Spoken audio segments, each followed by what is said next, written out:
Olá, tudo bem com vocês? Estarei aqui falando sobre o modelo geocêntrico e o modelo heliocêntrico.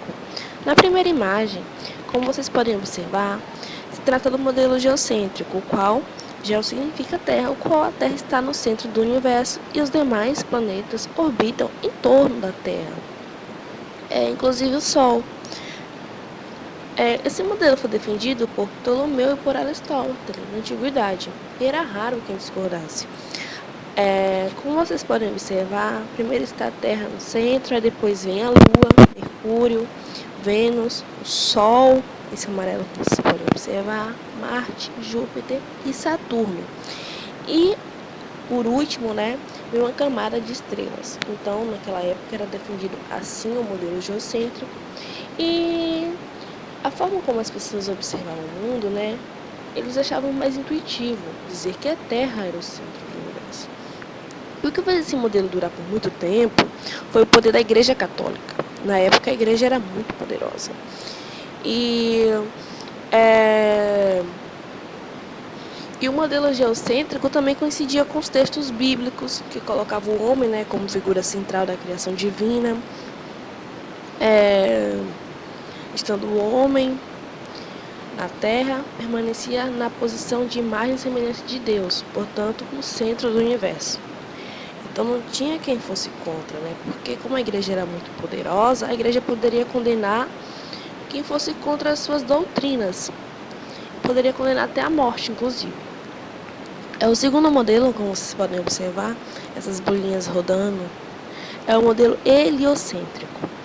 Hélio significa Sol, ou seja, o Sol está no centro e os outros planetas, inclusive a Terra, se movem ao redor do Sol. Esse modelo ficou difundido por um cara muito legal, que se chamava Nicolau Copérnico. Nos livros a gente pode ver também a Revolução Copernicana e tudo mais. Copérnico foi a primeira pessoa que teve coragem de publicar isso. Que cara corajoso. Mesmo sabendo que poderia ser condenado, poderia ser morto, poderia sofrer várias coisas, como isso publicou. E, inclusive, outros pensadores, foi aperfeiçoando a teoria de Nicolau Copérnico, como Galileu Galilei, que é conhecido como o pai da ciência moderna, e outros físicos e matemáticos também, como Kepler, foi aperfeiçoando o heliocentrismo. Inclusive, Galileu Galilei quase foi posto à fogueira, por causa desse modelo heliocêntrico. E hoje em dia, hoje há muito tempo, o modelo heliocêntrico é o mais aceito por todos nós, qual não pode esquecer que o Sol está no centro. E não foi do nada, durou muito tempo, esse modelo heliocêntrico ser publicado e ser aceito também.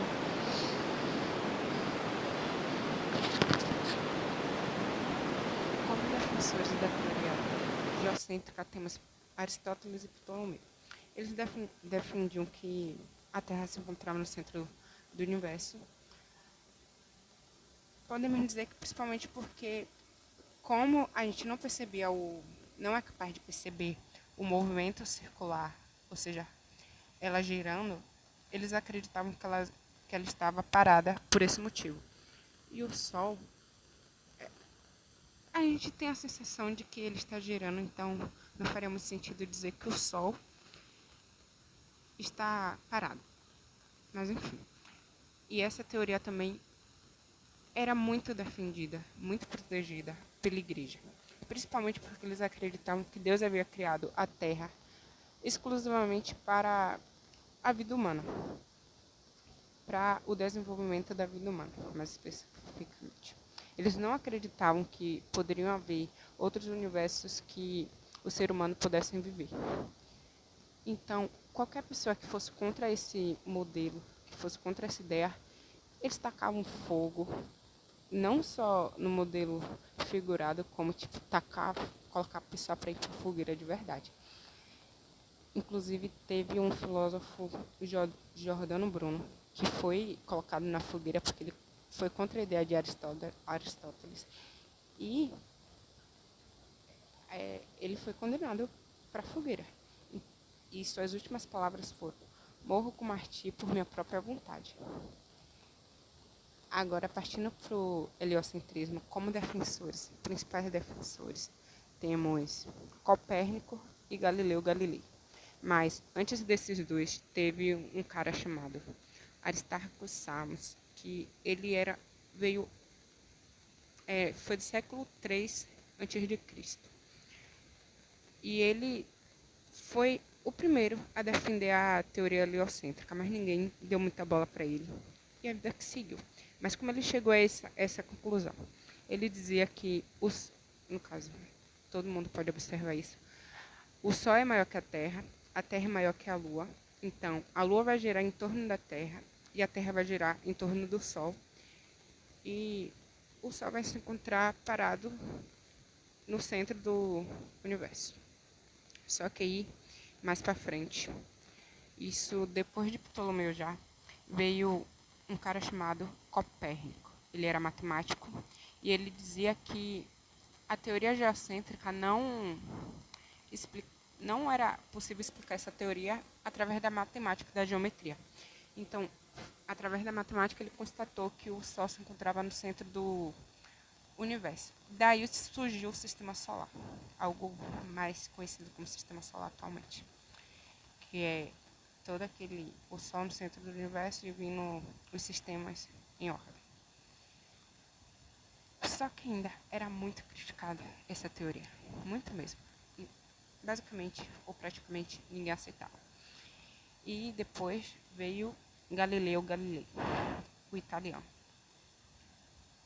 Galileu Galilei começou refutando a ideia, ele começou negando a ideia de que a Lua era perfeita, como Aristóteles dizia.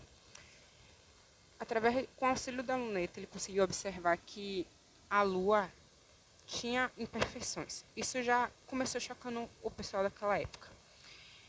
E, mais para frente, ele, ainda com observações, ele foi descobrindo as coisas e ele chegou a descobrir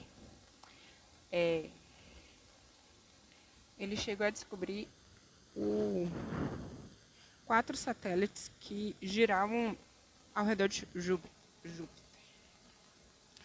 Primeiramente, ele pensou que fossem estrelas, mas com a melhor observação, ele percebeu que eram corpos que giravam ao redor do planeta. E foi a partir daí que ele passou a tomar para si a ideia do... Ele começou a acreditar mais na ideia do heliocentrismo. Só para ter uma noção de como a igreja era muito rígida em relação a isso, ele foi obrigado a negar essa teoria, porque senão ele seria morto. Então ele negou publicamente essa teoria para não ser morto. E ele também, nesse caso, ele não foi condenado como Giordano Bruno, mas foi advertido. E depois ele foi ameaçado de tortura. E, como eu já disse, obrigado a negar publicamente o heliocentrismo. Então, naquela época era muito difícil, não que hoje não seja, mas enfim, contestar as ideias defendidas pela igreja.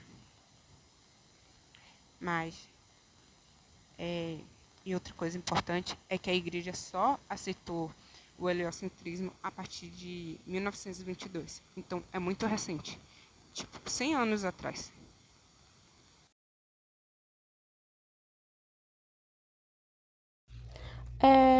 Foi graças à sua teoria, né, do heliocentrismo, que Nicolau Copérnico conseguiu explicar as 4 estações do ano. A primavera, o verão, o outono e o inverno, que só acontecem por causa dos movimentos de rotação e translação que a Terra realiza. Aí também não para por aí.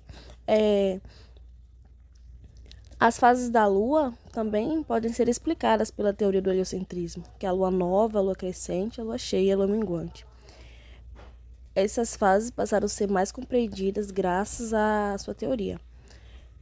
E mesmo com medo, né, do que a igreja pudesse fazer, a Igreja Católica, ele publicou seu livro chamado Pequenos Comentários sobre as Hipóteses de Contribuição do Movimento Celeste, em 1530.